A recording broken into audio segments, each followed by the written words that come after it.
두 사람의 예를 한번 들어볼게요. 한 사람은 독일 사람이고요. 한 사람은 우리 한국 사람입니다. 먼저 한 사람은 아돌프 아이히만이라는 사람을 제가 좀 소개를 해보려고 합니다.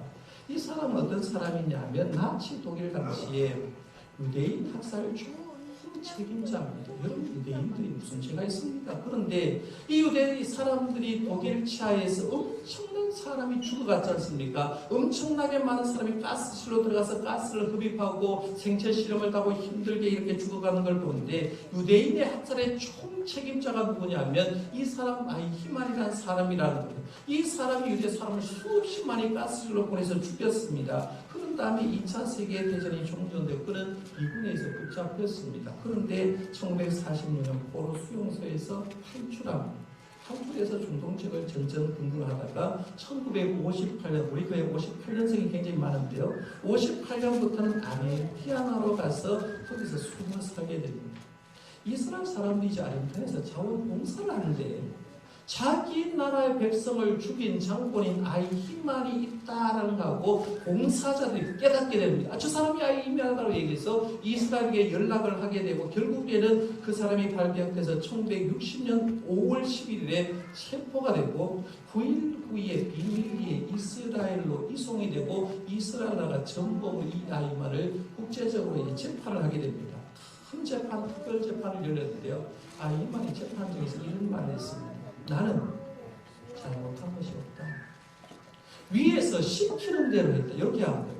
나는 잘못한 게 없다. 위에서 시키는 대로 했을 뿐이다 라고 하는 거예요. 자기가 그렇게 많은 유대 사람을 가스실로 보내놓고 하는 말이 나는 거대한 이 독일의 시스템 속에서 한 사람에 불과하기 때문에 나는 잘못이 없다라고 주장하는 거예요. 결국 그는 1962년 5월 30일 교수형으로 세상을 떠나는 거예요. 잘 생각해봐.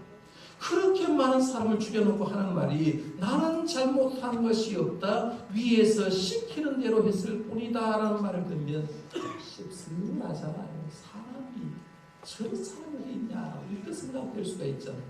또 한 사람은 내 반대 사람 한번 소개하려고 합니다. 한국 사람입니다. 박식주 씨라는 사람. 이름이 좀 발음하기가 쉽지 않은데요. 식주씨래. 박식주 씨. 이분은 경기도 광주에 사는 농업입니다. 그냥 생기기는 이렇게 생겼다라고 이제 인터넷에 나오는데요. 이 박식주 씨를 소개하려고 하면 1997년에 일어났던 IMF 외환 위기 얘기부터 들어가야 됩니다. 여러분 잘 보세요. 1997년 IMF 외환 위기가 닥치니까 순식간에 쑥대밭이 되었죠. 기업들 도산했습니다.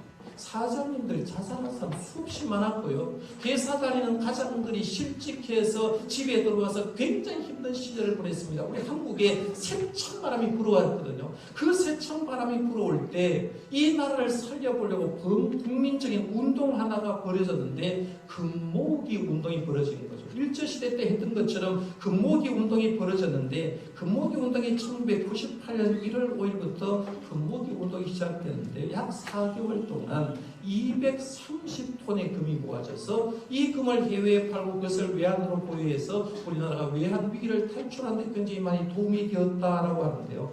김대중 대통령이 이제 퇴임하고 자서전을 썼어요. 제가 이 김대중 대통령의 자서전도 2번을 다 읽어봤는데 두 번째 번에 이런 얘기를 합니다. 그때 당시에 금모으기 운동을 할 때 상황을 이렇게 쓰고 있습니다.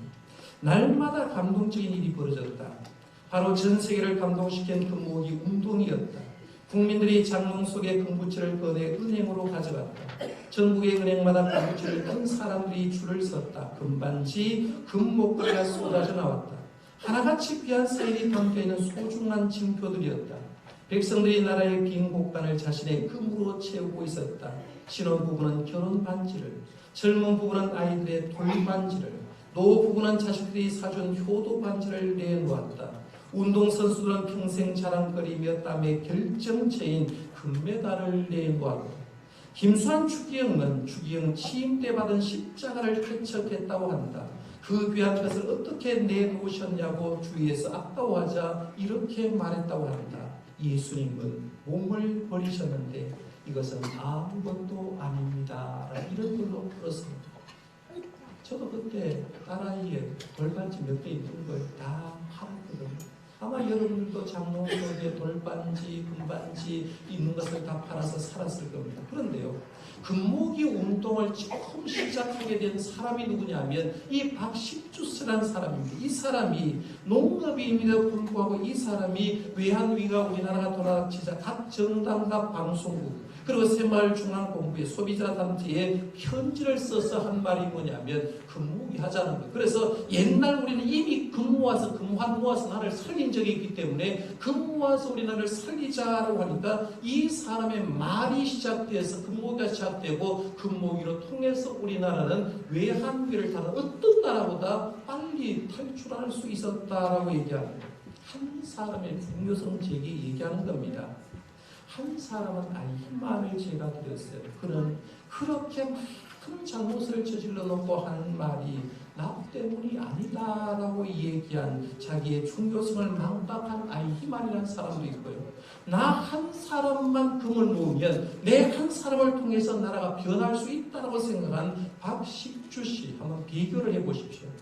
우리가 어떤 것을 선택하는가 굉장히 중요한 문제거든요. 시스템 속에서 내가 우리 한국 교회 가운데 시스템 속에서 아무리 희망이 없다고 생각하고 나는 그 시스템 속에 있는 사람일 뿐이다라고 얘기하는 이 희망 같은 생각을 한다고 하면 우리는 희망이 없죠. 그러나 한국교회가 희망이 없어도 내 한 사람이 변화가 되고 한 교회가 변화가 되면 분명히 한국교회는 다시 살아날 수 있다라고 생각하는 박식주 씨와 같은 희망을 갖는다고 하면 우리는 한국교회가 계속 일어날 수 있다는 거예요. 어느 것을 선택하느냐 굉장히 중요하다.